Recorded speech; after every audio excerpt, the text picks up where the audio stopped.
Ogles is a controversial figure who once said that Muslims as a group, quote, don't belong in American society. He lost despite having the backing of President Trump and the House Freedom Caucus super PAC. The biggest pick-me of far-right Republican in Congress just lost his seat, and I'm finding his tears absolutely delicious.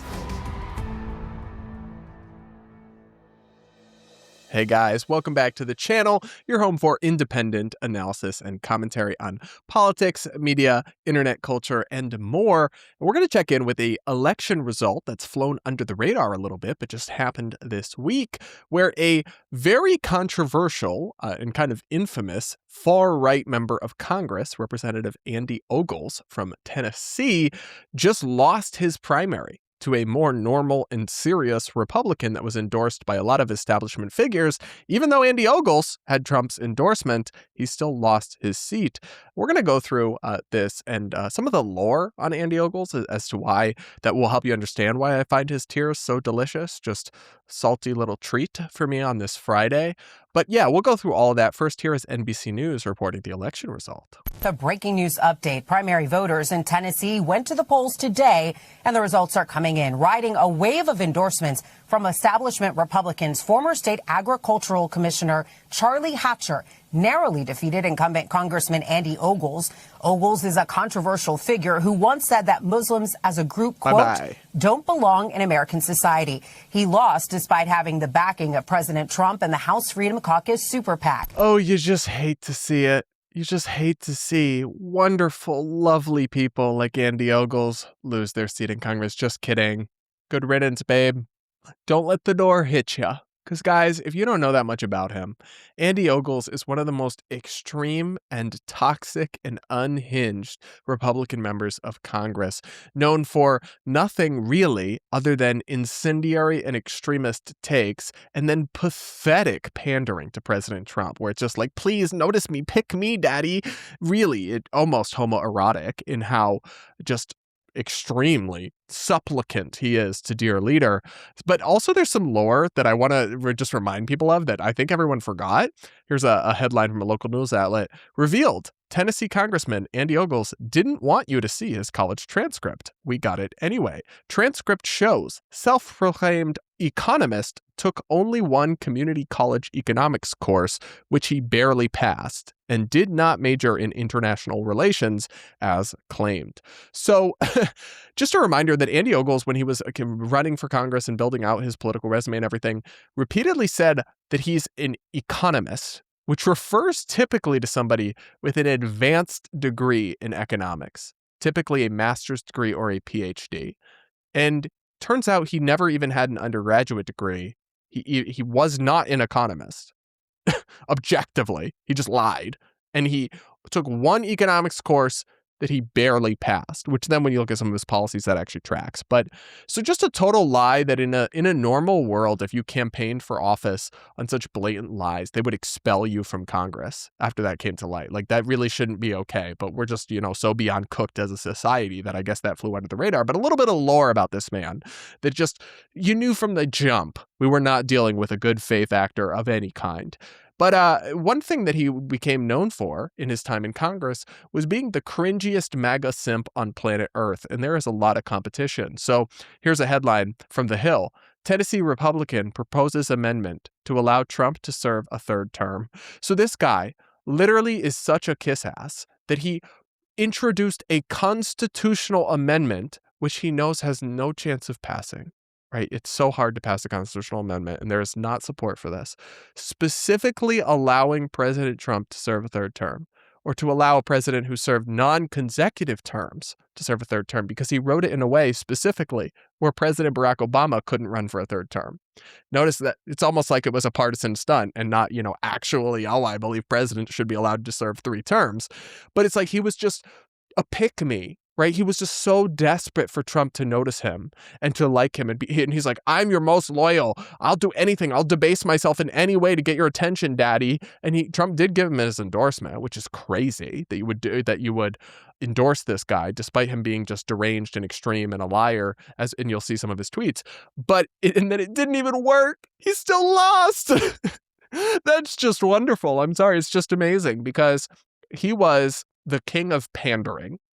Just obviously, he was like a Twitter troll turned into a member of Congress, and he thought that it would save him. He thought that if he pandered hard enough, that Daddy Trump would always stand by him, and yet he still lost his primary to just a more serious candidate supported by the rest of the Republican establishment. And frankly, I just find that wonderful. Just like a tiny gem of hope core in this incredibly bleak era of politics that sometimes the worst, to quote Hayek, the worst don't always end up on top. He wrote that they did, and he's largely correct, but once in a while they don't, and that's actually great.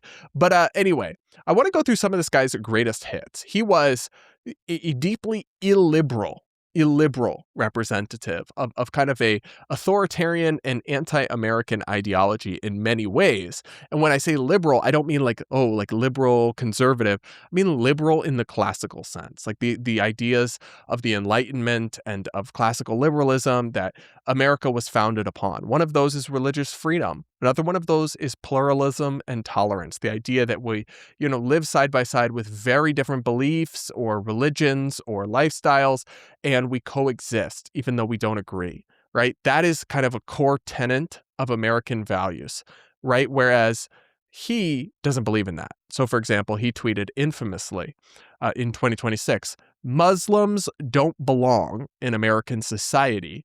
Pluralism is a lie." Now, this is obviously an incredibly bigoted statement. It is clearly at odds with believing in religious freedom, with respect for the First Amendment. To declare an entire class of a religious group just inconsistent with our society and saying they don't belong is totally wrong. Now, I want to draw a distinction. That's not to say you can't object to beliefs held by the Islamic faith or a certain subset of views that are held by a lot of Muslim people that are at odds with America's values. It's totally fine to object to those or to even speak about or criticize religions in broad terms.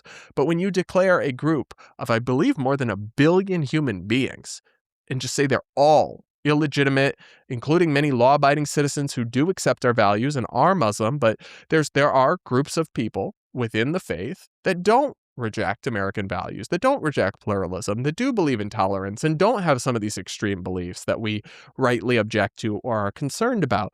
And so to absolutely castigate an entire religion, not just radical Islamists or even just mainstream Muslims who hold certain radical views, but just to declare them persona non grata in American life because of their faith is bigoted, and it is un-American. And it totally lacks any regard for individualism or individuality. And then to just say pluralism is a lie. Obviously, I don't think you can have total multiculturalism in terms of everything under the sun constantly coexisting. You have to have some sort of common culture that transcends things. But pluralism is a good thing. It is fundamentally American, and it's part of what has made America so dynamic and so special and so prosperous is that, we have all sorts of different cultures represented. We have different influences from different parts of the world. We have the best and brightest from here and from there. And while you can, of course, be on guard against excesses that come out of that, or you can want to dial in certain aspects of it, to just reject it as a whole always struck me as un-American and authoritarian. He is very clearly doesn't believe in religious freedom.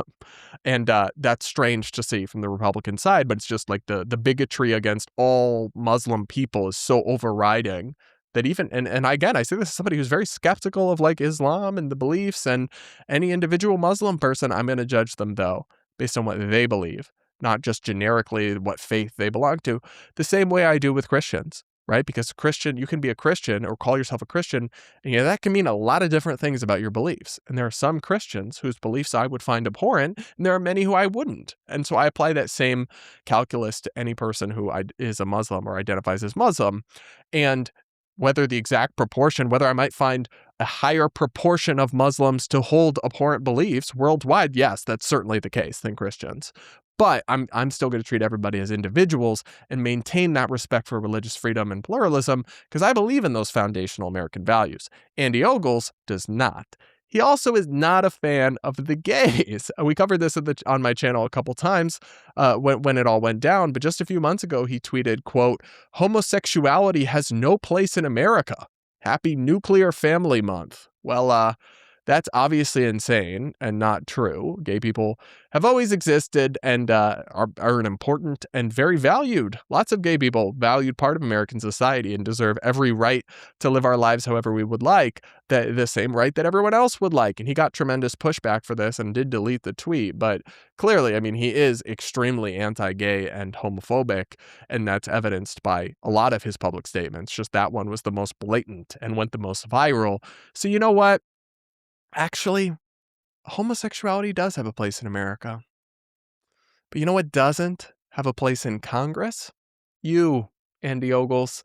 And I find your tears delicious because if you ask me, this guy, the trollishness, the hyper-tribalistic worship of dear leader, the intolerance and nastiness, the absolutism, the politician turned Twitter troll, everything that's gone wrong with Republican politics is just perfectly encapsulated in this guy, Andy Ogles. So I think the sooner that they take down the sign outside of the door on his office building in Russell or whatever, wherever he is in Congress, and somebody else, anybody else takes that seat, the better.